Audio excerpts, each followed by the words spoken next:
Mali furancɛ fanga ɲɛmɔgɔ dankan n'o ye Dr Choguel Kogala Mayiga ye baara daminɛ bin tɛnɛ Bamakɔ dugu kɔnɔna la. An bɛna o kunnafoniw tɛntɛn Mali kura jɛmukan kɔnɔ ka lase aw ma. A yirala k'a fɔ duniya balontanba min bɛ senna Katarikaw fɛ nin waati in na ni a bɛ wele ko Coupe du Monde. O kɛra fɛn min ye Senegal ye, ale binna Angleterre jamana ɲɛkɔrɔ 7-0 kunun kari. An bɛna o fɛnɛ tɛntɛn ka lase aw ma. Farafina tile bi yanfanw tɔgɔla jɛkuluba CEDEAO ye lajɛrɛ min kɛ min kɛra sibiri don décembre kalo tile 4 san 2022. A yirala k'a fɔ u ye welekanw ni baara ɲɔgɔnyaw sigi sen kan walasa ka se ka jɛkulu dɔ sigi min bɛna kɛ finitigiw tɔgɔla ka jihadi kɛlɛ ka bɔ Sahel kɔnɔna la. Nunu bɛna kɛ aw ka Malikura kunnafoniw la kumaba dɔ ye sanga 30 kɔnɔ min bɛɛ lajɛlen bɛna lase aw ma Mariam Tarawele fɛ. A y'aw bisimila.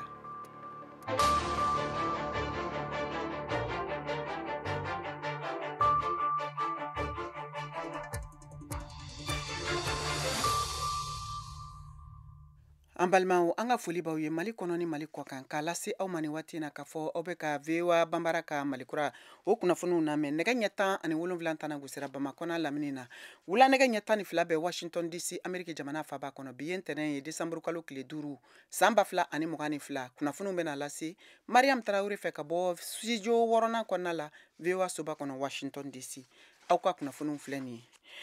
Duniya dolantanba o bɛ senna Qatar jamana kan min bɛ wele ko Coupe du Monde na. A yirala k'a fɔ kunun kari fɛn min ye Senegal jamana ni Angleterre ye olu ye ɲɔgɔn sɔrɔ. Senegal jamana kɔni binna Angleterre ɲɛkɔrɔ 7-0.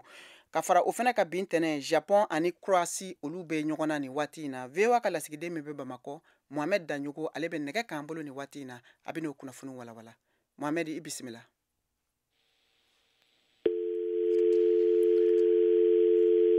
Ayiwa an balimaw an bɛ hakɛto ɲini kɛ aw fɛ an tun y'a lase aw ma k'a fɔ cogo min na duniya dolantanba o kɛnɛ bɛ senna ni waati in na Qatar jamana kan. VOA ka lasigiden Mohamed Danjogo ale bɛ nɛgɛ kan a bɛna walawalali kɛ an ye a kunnafoniw kan. Mariam ani wula y'a fɔ cogo min na kabini Coupe du Monde kɔni a daminɛna wula an bɛ ɲɔgɔn sɔrɔ ka kunnafoni labanw k'olu di. Mun ye quart de finale ye o huitième de finale ta kɛ olu daminɛna. Mun ye Pays-Bas jamana ye sibiri don ale ni l'Amérique jamana u ye ɲɔgɔn sɔrɔ. Pays-Bas jamana ale ye sebaya sɔrɔ 7-1 olu ta tɛmɛnen kɔfɛ Argentine ale kɔni ye sebaya sɔrɔ Australie fana kan mun ye 2-1 ye. O la quart de finale la ni jamana fila olu de bɛ bɛn Pays-Bas ani Argentine. Kunun dimanche Faransi ale kɔni y'a sen don a la. Ale ni Pologne jamana olu bɛ ɲɔgɔn sɔrɔ mun ye 7-1 ye Faransi ye sebaya sɔrɔ. An bɛ hakili jigin k'a fɔ mun ye Kylian Mbappé ye ale kɔni ye celu 2 ko o don. Mun ye Olivier Giroud ye ale ye celu 1 don nka a ka o celu 1 n'i y'o fara a ka celu bɛɛ lajɛlen kan Faransi kulu tɔgɔ la o b'a ka celu kɛ 52 o b'a to an bɛ don min na ko bi Faransi dolantannaw bɛɛ ale b'u bɛɛ ɲɛ i ka dɔn celu la wa a tɛmɛna Thierry Henry la. O la nɛgɛ kaɲɛ 19 wagati Angleterre ani Senegal u ye ɲɔgɔn sɔrɔ nka a damadiya Lion de la Teranga la mun ye Senegal kulu ye olu cira Angleterre fɛ tilayɔnbagaw fɛ n'o ye 7-0 ye. O la Faransi Angleterre olu bɛ ɲɔgɔn sɔrɔ quart de finale la. I ka kuma daminɛ na i y'a fɔ an bɛ sangani min na fo sisan Japon ani Croatie olu bɛ ɲɔgɔn na dola tun banna 1-1 min ye prolongation ye olu de bɛ senna. Bi dolantanw olu bɛ kun cɛ nɛgɛ kaɲɛ 19 Brésil ani Corée du Sud olu ɲɔgɔn sɔrɔ min ye Neymar ye an bɛ hakililajigin k'a fɔ ko ale senna ye a la an hakili b'a la k'a fɔ a tun banana u ka dola dɔ sen fɛ. O la sini kɔni dolantanw bɛ kun cɛ quart de finale la min ye Maroc ani Espagne 15h wagati 19h Portugal 6 olu fana bɛ ɲɔgɔn sɔrɔ. Mohamed Danjogo mankan ninnu VOA tɔgɔ la ka bɔ Bamakɔ. An bɛ tɛmɛ ni kunnafoniw ye hali bi Mali furancɛ fanga ɲɛmɔgɔ dankan n'o ye Dr Choguel Kogala Mayiga ye baara daminɛ Bamakɔ dugu kɔnɔ bin tɛnɛ wa min nisɔndiya bonyana maliden caman fan fɛ wa walasa an ka se k'a dɔn kun min tun kɛlen don k'a ka baara ɲɔngiri o de tun ye kɛnɛyako ye kalo 4 sɛgɛnnafiɲɛbɔ kɔfɛ. Hali bi Mohamed Danjogo VOA tɔgɔ la ale bɛ nɛgɛ kan bɛna o kunnafoniw walawala. Mariam Sendo Choguel Kogala Mayiga kalo 4 ale kɔni a tun bɛ u y'a fɔ cogo min na ko il faut forcer ka a tun man kɛnɛ a tun bɛ o la. Min ye bi kɔni tɛnɛ a ye baara daminɛ an hakili b'a la k'a fɔ tɛnɛ tɛmɛnen de an ye kunnafoni cari sabula an fana tun ye kunnafoni sɔrɔ k'a fɔ Choguel ale kan ka baara daminɛ nka o dɔgɔkun bɛɛ a ma baara daminɛ fo an hakili b'a la a ŋunuŋunu kuma tun cayara ka fosa do ka fo maiga to fla olu koni olu de gouvernement o nyamala bide ka sa ita de segel ale baradam aka baradam na chugudi ela sa ita do kunu shuro ati bala ka fo gouvernement et secrétaire général ye ita do able maiga ale ka décret pour abroger muna ale tne segel no problem na o bana ga Abdoulaye Maïga ale koni do farla aka jala kan sa sabula ale koni kera ministre d'état ale koni ale de sigila ni segal desala dongodo ale de takabla anona e de kuna kuni koni dira maidoma kuni shoro aywa Bamako dugu konna be cugodi ni wati na kuna foni binen kofe kuna foni binen kofe segal yara koni maw koni bo maw ya bismillah sabula banabagato no bora banala kana akadi maw yo kofe maw koni anyi ka fo akenali ajariye muye akabara yo tomare na aya simpaka si akunde na kofe o kofe aka ita de ka fo kuna fundila ulie kuna fundi ede ka fo aye la gere samante muye aka chef de cabinet muye gouvernement secrétaire général fukata si mawaroma anuli de no bismillah aka la gere folo koni o kera adle maiga o mutie an robla aka bana wakati konnala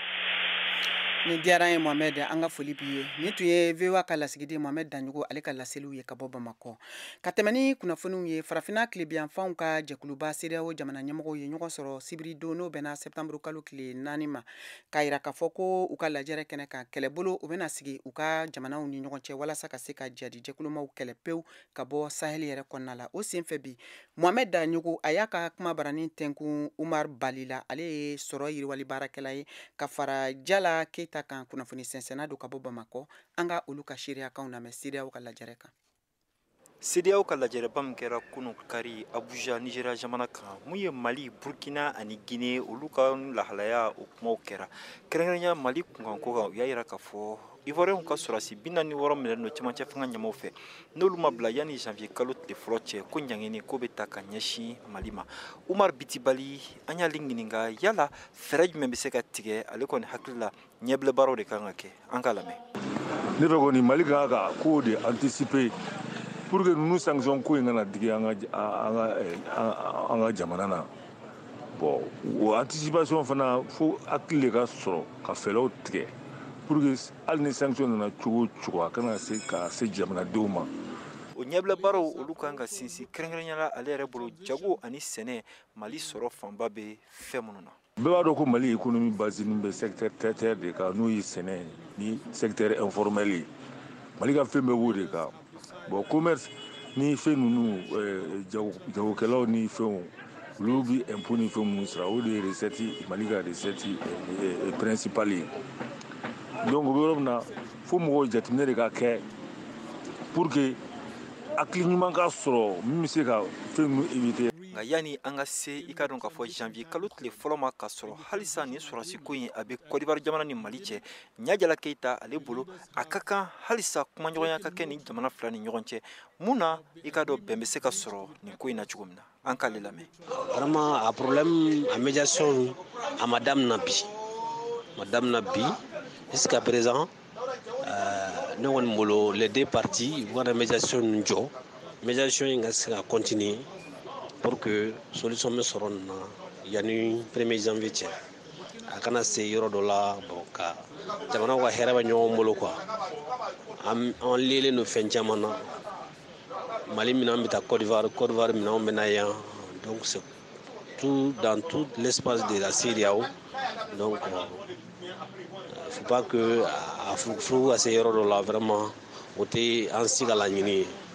CEDEAO ka nin kuma in kɔfɛ maliden caman bɛ yen olu kɔni siranna ka da kan i ka dɔn k'a fɔ a bɛ wagati damadɔni bɔ mun kɔni ye ɲangini ye o tun taara ka Mali sɛgɛrɛ mun ye embargo ye o kɔni o kalo 7 kɔnɔ a tun ye degun lase maliden caman ma Mohamed Danjogo VOA tɔgɔ la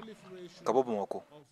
an bɛ to Bamakɔ hali bi politiki jɛkulu tɔnw ani ka fara faso jama kan fɛnɛ y'u hakilina di CEDEAO ka nin lajɛrɛ kan min kɛra Abuja Nigeria jamana kan Mariam Kuyate VOA tɔgɔ la ka bɔ Bamakɔ ale b'o kunnafoniw lase Mali politiki kulutonba n'a bɛ wele ko cadre d'échange des partis politiques olu maaw y'a yira k'a fɔ ko Mali mako bɛ fɛn min na bi k'o de ye jamanadenw ka lafiya ye ɲangiri bere wɛrɛ ka da Mali kun k'o bɛna kɛ gɛlɛyaba ye jamanadenw ma o kama k'u b'a ɲini Mali marabagaw fɛ u ka ni soldasi 46 in bila ka t'u ka jamana kɔnɔ Ismaël Sako cadre d'échange kumalasela dɔ don ne bɛ min ɲini an ka jamana ɲɛmaaw fɛ o k'a dɔn k'a fɔ Mali kelen se ka yɛrɛ bɔ an bɛ gɛlɛya mun kɔnɔ an bɛ terrorisme kɛlɛ min na Mali mago bɛ an kɛrɛfɛ jamanaw ka baara kɛ ɲɔgɔn la sanction filanan min mana ta Mali contre la a demandé an ka jamanadenw de ma jamana ɲɛmaaw ye dɔ fara u ka budget kan présidence budget CNT budget gɛlɛya olu tɛna gɛlɛya dɔn u ka sɔrɔdasiw 46 u k'u labila ka taa bɛn kɔnɔ karama kɔnɔ masi mago tɛ gɛlɛya wɛrɛ la masi mago tɛ dɔ ka fara an ka kɔngɔ la min ye M5 RFP ye furancɛla tɛmɛ fanga ɲɛmada kan Choguel Kokala Mayiga ale ka parti olu ka fɔla ko tɛgɛdi ɲɔgɔnma k'o de kan ka kɛ maliyɛnw taabolo ye CEDEAO ka nin hakilina in tali la Alayi Bokoum u ye embargo kɛ Mali la an ye audio dɔ lamɛn yan u ko ko Mali tɛ ne va même pas tenir une semaine même pas 2 semaines bɛ fɛn kelen faamu ɲɛna pour un peuple résilient la mɔgɔ si tɛ s'a la u k'a lajɛ dɔrɔn guerre bɛ wuli yɔrɔ yɔrɔ si le peuple est déterminé la o guerre tɛ ban yɔrɔ si hali Afghanistan u ye fɛn bɛɛ kɛ toutes les armées du monde u dɛsɛra ka Afghan bɔ yen fo a labanna Afghan t'a la parce que guerre ye fɛn min ye si le peuple n'est pas d'accord la mɔgɔ tɛ se jamana in na bon le peuple malien avec leur autorité société civile maaw olu kɔni y'a yira k'u kun bɛ nin sanction in kɔrɔ wa k'u bɛ soldasiw kɔ bi u b'u kɔ sini Adama Traoré société civile kulu ɲɛma don o tuma n'u ko k'u bɛ ɲɛngili kɛ anw société civile de nka inshallah ni tile fila in na an bɛna bɔ k'a yira diɲɛ na k'a yira CEDEAO la k'a fɔ anw maliyɛnw an b'an ka sɔrɔsiw kɔ n'u bɛ sanction ta u k'a ta Mali tɛ chef la o mais nin kɔni n'Ala sɔnna a bɛ dan ale la kulonkɛ tɛ kɛ Mali la koyi tile fila in na Mali bɛna wuli k'a yira u la k'a fɔ ko anw maliyɛnw anw ye min ye inshallah an ka dɔn k'a fɔ CEDEAO kɔni ale y'a yira k'a fɔ ko yanni janvier kalo tile fɔlɔ cɛ san 2023 ko ka soldasi ma 46 minnu minɛlen don Mali kɔnɔ ko k'u labila yanni o cɛ ko n'o tɛ min ye ɲangili ye o na bi Mali kan o kuma fɔla kunun u ka lajɛrɛ 62 sen fɛ Abujakaw fɛ yen nɔ Nigeria CEDEAO ɲɛmaaw u y'a yira fɛnɛ k'a fɔ k'u bɛna kulu sigi sen kan walasa min ye banbagaci waleyaw ye u bɛ se ka kɛlɛ cogo min na fo ka taa se coup d'état ma ka dɛmɛ don Burkina ani furancɛ fanga ma ani Guinée lajɛrɛ o kumana o fɛnɛ kan Mariam Kuyate Bamako VOA Bambara hali bi an bɛ to CEDEAO ka lajɛrɛ hukumu kɔnɔ min senfɛ u y'a yira k'a fɔ k'u bɛna ɲangili bere sigi Mali jamana kun ani ka fara Burkina Faso jamana kan Kayato Traoré ka sɛgɛsɛgɛliw senfɛ bi ye kuma barani tɛnku Cambel Gimba Yara la kunnafoni sɛnsɛnna don a bɛ fɔ kunnafoni gafe min ma ko la voix du Mali ale y'o ɲɛmɔgɔ ye an k'ale ka hakilinaw lamɛn CEDEAO ka lajɛrɛ kan CEDEAO ye lajɛ min kɛ Abuja kalo tile 4 ani lahalaya min ta ni hakila min kɔni ɲangini seginni ka na ni bagabagali wale min u y'a ka ɲɛsin Mali ma u tɛ nɔgɔya da sababu ye cogoya jumɛn na a tɛ se ka ko nɔgɔya ka sababu kɛ n'i ye Mali ni kɔnɔwara cɛ lajɛ surasi 49 min kɛra 46 ye n'o ye muso 3 in bila a ko Mali bɛ ka bila minɛn min kɔnɔ o ye jamana fila cɛ ko ɲɛ ye ni ayiwa farafinna tile bibiyanfan o jɛkulu nana u ta k'u ka a yɛrɛ ka ko ye a ma kɛ ni soronnani don a y'a kɛ ni kagarda ani waati bila ye o bɛ sɔn ka na ni jamanadenw ani ayiwa Mali faamaw yɛrɛ minnu bɛ fanga na bi na Mali la a bɛ sɔn ka na n'u ka murutigi jamana kɔni fila cɛ ko ɲɛ mana sama cogo dɔ la a tɛ bɛn ko fɔ a tɛ kɛnɛya fana ko fɔ fɔli ka tɛmɛ ka kɔrɔ ne ɲɛna suruna doni kun kɛra fɔ CEDEAO yɛrɛ tɔnsigi senfɛ u y'a yira k'a fɔ ko président Faure Gnassingbé delila ka taga u ka bɔ yen nɔ ko Macky Sall fɛnɛ tagara ayiwa ko jamana kuntigi wɛrɛw taara tiɲɛ don jamana ɲɛmaa fɔlɔ minnu y'u kun ɲɛsin a ko ma Faure Gnassingbé b'o la jamana fila in bɛɛ kɔni bɛnna k'a fɔ ko Faure Gnassingbé de ye a ko soronnani donba ye o n'a ka soronnani don ta o ta Macky Sall min ye farafinna tɔn yɛrɛ ɲɛmaaba Nigeria ka ciden jamana ɲɛmaa ka ciden COC nin bɛɛ lajɛlen jeniyɔrɔ kɛ a ko la nka o ma se ka kɛ sababu ye a ko in kɔni ka se ka ban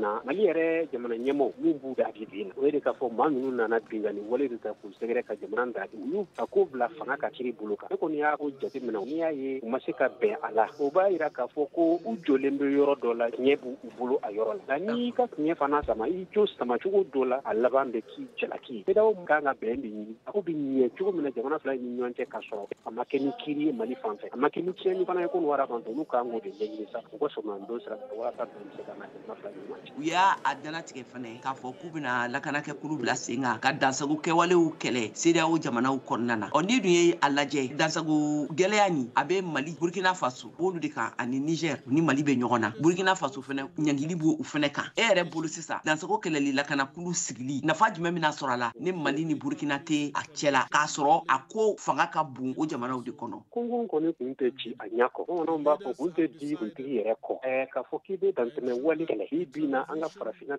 biyan bolo in kan ko Mali t'a la Burkina t'a la i n'olu jamana ɲɛmaaw ma sigi k'a ta ɲɔgɔn da o ye tɔ k'a jɛ ye k'a sabu kɛ a ɲɔ ɲanin bɛ nin jamana ninnu de kɔnɔ fo k'a fɔ ko ten tɛ nka n'i kɔni ko k'i bɛ jatigɛ wale de kɛlɛ i bɛ terrorisme de kɛlɛ i bɛ o kɛlɛba in de ta ka ɲɛsin jamana walasa kana walankata ka se jamana tɔw ma i bɛ se k'a kɛ bi na farafin tɛmɛ bɔ fɛ ni Mali ma ta se k'a kɛ ni Burkina ma ta ko in bɛ dakun min na sisan a bɛ i n'a fɔ jamanaden kelen yɛrɛ de y'a jateminɛ CEDEAO ka baarakɛ bolo n'a ka hakilinaw jateminɛ muruti baaraw ye u bɛ fɛ ka muruti baara ninnu ma il faut que ni jamanaden yɛrɛ fana de ka bɛn olu fɛla ko ka lajɛ jamana ɲɛmaaw tɛ se ka hakilinaw ta ka ɲɛsin jamanadenw ma ka ɲɛsin jamanaw ma n'u ni jamanaden yɛrɛ ma sigi ka fɔ kɛ o bɛ siraw ka baaraw jɛ a ka gɛlɛn kosɛbɛ a waleya in ka se ka ɲɛ sɔrɔ ka sɔrɔ o jamana ninnu ta la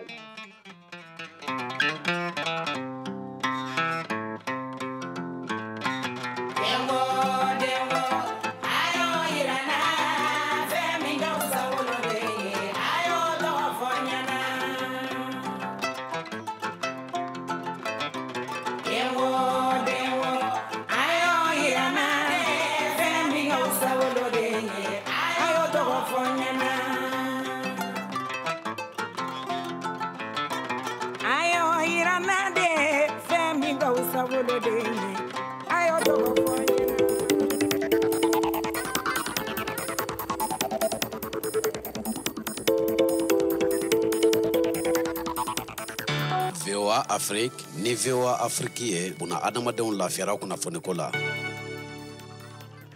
An balimaw an ka foli b'aw ye hali bi an b'a lase aw ma k'a fɔ aw bɛ ka VOA Banbara ka Malikura kunnafoniw lamɛn nin waati in na a ka arajo fiɲɛsiraw bɛɛ lajɛlen kan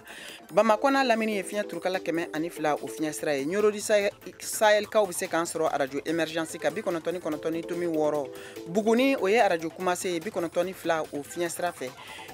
Yuwarukaw b'an sɔrɔ arajo Dunuya ka 101.2 Koro arajo Orona o ye fiɲɛ turukala 93.2 ye Gawukaw aw b'an sɔrɔ fiɲɛ turukala 106.1 kan Tumutu fiɲɛ turukala 93 ni waati in na Abidjankaw b'an sɔrɔ fiɲɛ turukala 99 kan Wagadugu o ye fiɲɛ turukala 102.4 ye an ka bɔlɔlɔ sira bɛ www.voabanbara.com walima aw bɛ se ka an sɔrɔ an ka page Facebook, YouTube ani Instagram kan VOA Banbara. Malikura kunnafoniw bɛ ka lase aw ma Mariam Traoré fɛ ni waati in na ka bɔ studio 6nan na VOA soba kɔnɔ Washington DC. An bɛ taa Bamakɔ hali bi kɛnɛya minisiriso ka bulon kɔnɔ u ye kunnafoni min di coronavirus bana kun ka kunu kari n'o bɛnna décembre kalo tile 4 san 2022 ma a yirala k'a fɔ mɔgɔ 300 ni mɔgɔ 75 de sɛgɛsɛgɛra ka dɔn ni coronavirus banakisɛ bɛ olu la maa kɔni ma sɔrɔ ni maa kofɔlen ninnu na banakisɛ yera minnu na o ye coronavirus banakisɛ hakɛ to jamana kɔnɔ mɔgɔ 32 ni mɔgɔ 700 ani mɔgɔ 60 maa minnu bɛ yen k'olu fatura dɔgɔtɔrɔso ni jamana fan wɛrɛw fɛ o hakɛ ye mɔgɔ 700 ani mɔgɔ 40 ni mɔgɔ 2 min kunnafoni dira kɛnɛya minisiriso ka kunu kari o kunnafoni di senfɛ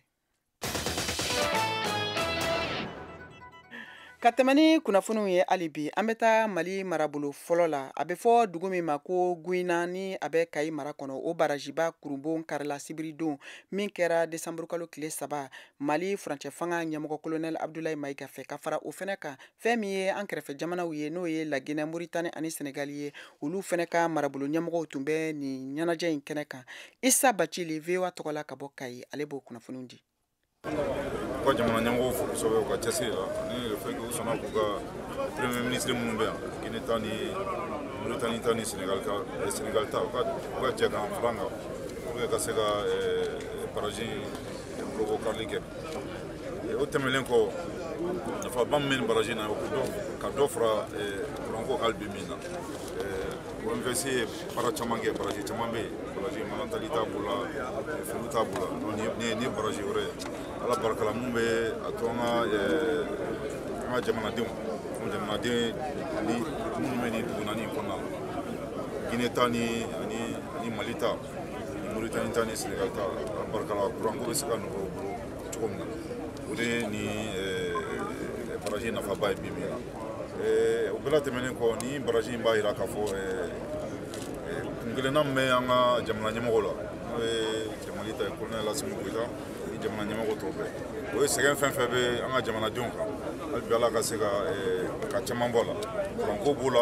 baloko b'o la mais OMVC tɛ baraji ko dɔrɔn na ni ala sɔnna a ma ka projet ba dɔ bɛ yen mun nafa bɛna se an ka jamana ma kosɛbɛ o ka se ka bateau boli fleuve Sénégal kan ka bɔ Saint-Louis n'Ala sɔnna ka na fo Kayi an bɛ deli o b'o projet fana kan donc an bɛ Ala deli n bɔra ka kɔlɔbɔ karili min kɛ bi a kana k'a laban ye n'Ala sɔnna ma an bɛ jɛ k'Ala deli tiɲɛ wɛrɛ kɔlɔbɔ karili min kɛ mun kɛla o ka kɛ navigation mun bɛ se ka kɛ fleuve Sénégal kan. An bɛ Guyina de Guyina an b'a dɔn k'a fɔ barrage belebeleba o filɛ ka jɔ ayiwa mun ye organisation pour la mise en valeur du fleuve Sénégal fɛ ni o ye OMVS ye an b'a ye k'a fɔ mun ye a gabakurun fɔlɔ o filɛ ko ka da san 2013 o wagati la ayiwa mun ye jamana 4 ninnu olu ɲɛmaaw bɛɛ lajɛlen fɛ a waati la mun ye Guinée Conakry olu ka premier ministre de tun bɛ kɛnɛ kan yan nɔ an b'a ye k'a fɔ san 8 kɔ bi ayiwa mun ye ni barrage ye an b'a ye k'a fɔ baaraw kuncɛra ayiwa mun ye i n'a fɔ barrage an b'a dɔn k'a fɔ nafaba de bɛ a la ni ye jamana 4 ninnu lajɛ minnu ni olu bɛ organisation pour la mise en valeur du fleuve au Sénégal kɔnɔna la ni o ye OMVS ye ayiwa an b'a ye k'a fɔ u ka kuranko ta fanfɛla la ayiwa fɔlɔ aw ɲɛ bɛ nin yɔrɔ mun na nin de bɛ wele ko chute de Guyina ale de filɛ nin ye ji tun bɛ suru ale de fɛ halisa ji bɛ suru la ale de fɛ ka jigin ayiwa chute de Guyina in de filɛ nin ye ayiwa mun ye barrage mun ni o jɔra o de filɛ nin ye ayiwa fɛn bɛ tali kɛ aw yɛrɛ ɲɛ bɛ ji bɛ ka jigin o de fɛ n'an b'o o wele sisan ko barrage kura mun jɔra ayiwa mun ye Guyina kan o de filɛ nin ye ayiwa an b'a dɔn k'a fɔ kuranko la ayiwa fɛn bɛ tali kɛ ni jamana 4 ninnu a bɛna kɛ sababu ye mun ye nɔgɔyaba ka na ni a ye.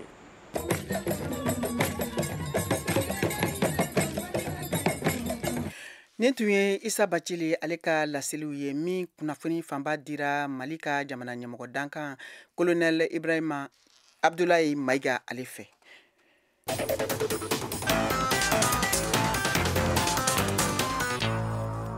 Ka tɛmɛ ni kunnafoniw ye an bɛ taa Rusi jamana kan ka kɛɲɛ n'u ka taji sɔngɔko ye nazarala keleya tɔnba n'o ye Union Européenne ye olu ye tajiko dan sigi min kɛra pirisigi ye u ka lajɛrɛ senfɛ min bɛ kɛ G7 kɔnɔna la a yirala k'a fɔ ko ni barosigi in kɛra Australikaw fɛ yen k'a kun de ye walasa ka se ka ɲangi bere sigi Rusi jamana kun kɛlɛ min ni u ye o lawuli u ni Ukraine jamana cɛ Moribo Dambele VOA tɔgɔla ka bɔ Washington. Irisi jamana ka famaya so Kremlin u ka kumalatimena Dmitry Peskov ye laseli kɛ tɛnɛndon ko ni waleya ye ko a bɛna duniya sugu a bɛna u yuguba kɛnɛkɛrɛnlenya yelen ko fanfɛla la ko wa a tɛna dan kɔni kari Irisi jamana ka wulikajɔ min bɛ senna ni wagati na Ukraine jamana la ka dan sigi tajiw sɔngɔ la ni ale tara Union Européenne Irisi jamana ka pétrole gɛrɛgɛrɛw olu dili kan bɛ kan ka kɛ kalo caman gɛrɛntɛn sigilen Ameriki jamana ani Canada fɛ Irisi jamana ye duniya pétrole feerela ba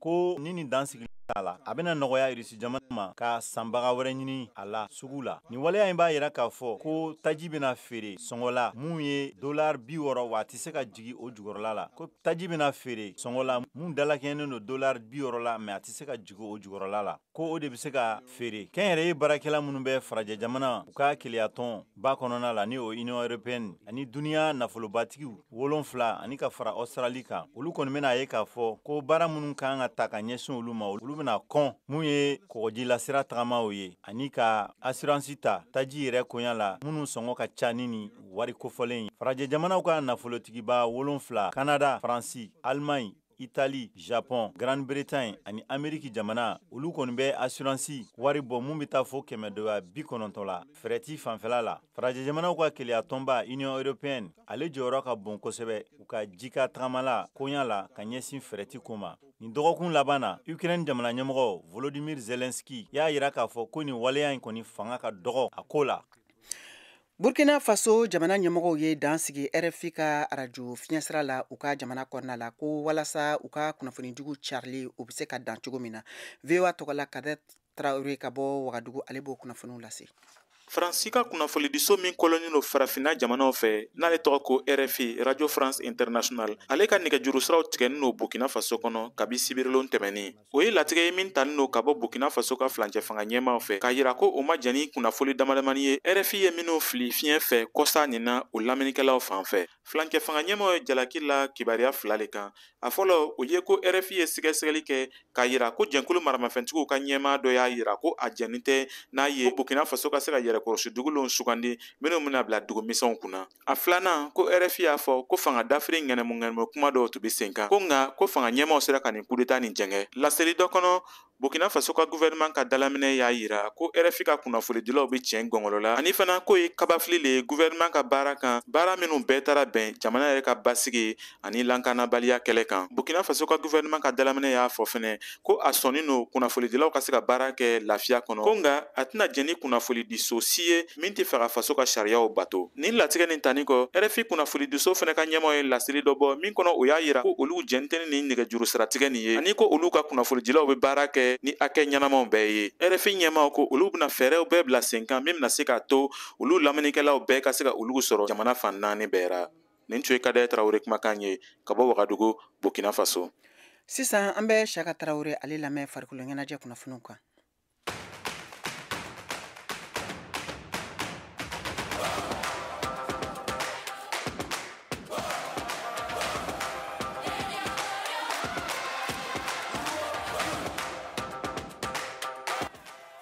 Senantolantan bunagun kan diɲɛ kuru kara ɲɔgɔndanba kɛnɛ kan Qatar Senegal sembora ɲɔgɔndan tɔ la ka da kan a bina kunu kari desanburu kalo in tile 4 san 2022 Angleterre ɲɛkɔrɔ 8e de finale la celu 3 kanankolo Angleterre kanu na kama sɔrɔ senantolantan donba do tun y'a yira ko Senegal waraw Lion de la Teranga bɛ se sɔrɔ kunu ɲɔgɔndan na. Olu tun ɲinɛna ko degeli karamɔgɔ Aliou Cissé ka cɛdenw tun ye gɛlɛya caman sɔrɔ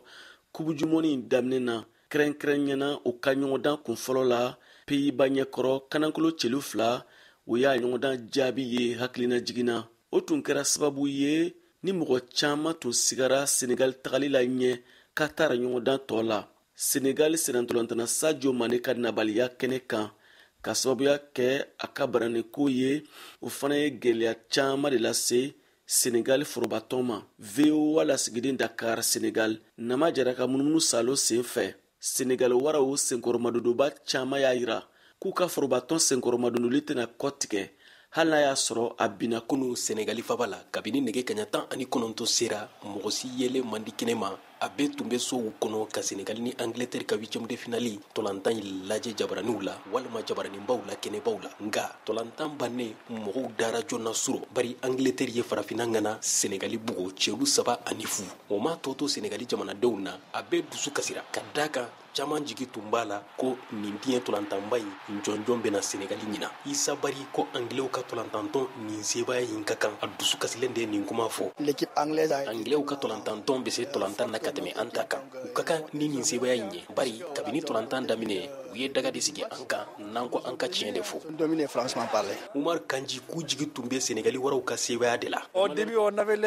daminɛ jigiya tun b'an na bari an dalen tun bɛ an yɛrɛ la ka da kan an ye farafina ŋanaw ye komi tolantan na bɛɛ bɛ se ka sebaya sɔrɔ hali min bɛ se ka tɛmɛ i kan a bɛ se ka kɛ fana Sadio Mané nabaliya in don Ɲakari Diop fana ko Anglɛw ka sebaya in Senegali kan u n'a ka kan ka da kan Sadio Mané ta la wa u y'an ka waraw bugo o digira na nka o de ka kan ka kɛ i yɛrɛ la bari Sadio Mané ta la wala o Senegali waraw ye baara kɛ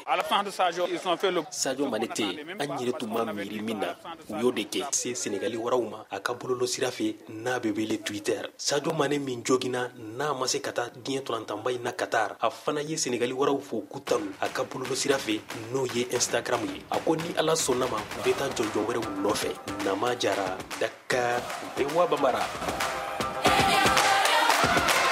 VOA lasigiden Wagadugu Burkina Faso. Diɲɛ jamanaw bɛɛ ka senatolontan ɲɔgɔnba min ye Coupe du Monde ye ale ɲɔgɔn kunbɛn na farafina jamanaw bɛɛ ka degeli karamɔgɔ ye farafina kandenw le ye Burkina Faso ka degeli karamɔgɔ dankan Firmin Sanu ko o ye ko ɲɛnama le ye du caman kɔni bɛ n'o ka dugumɔgɔ ye comme entraîneur ale ye ko ɲɛnama le a fana b'a yira k'a fɔ ko farafina jamana na entraînement ɲɛnamaw fana bɛ caman bɛ fana ye ballon tan o caman bɛ fana y'o ka entraîneur sɛbɛn sɔrɔ tubabu jamana na le n'o bugɔ ça veut dire que an yɔrɔ ma jan o ra voilà an bɛ se ka rivaliser n'o ye peut-être finalo a tun se ka tɛmɛ ki fila nin kan an y'a ye Tunisie France bati a ka dernier match tɛmɛ n'olu kan peut-être o ka match ni Suisse o ma se ka Suisse bati ale la ayiwa farafina ka jamanaw bɛɛ ka jɔyɔrɔ tun ye Senegal ani ni Maroc le ye nka Senegal fana bɛnna ni farafina jamanaw bɛ fɛ ka Coupe du Monde ta f'olu ka baara wara kosɛbɛ de nin tun ye Kadaye Tarawele kumakan ye ka bɔ Wagadugu Burkina Faso nama jara Dakar Senegal ani ne yɛrɛ Siyaka Tarawele Bamako a kan bɛ sini tarata Décembre kalo in tile 6 san 2022 ayiwa an balimaw an ye min sɔrɔ ka di aw ma o de tun ye nin ye aw ni ce aw ka kulomajɔ la aw k'an bɛn waati wɛrɛ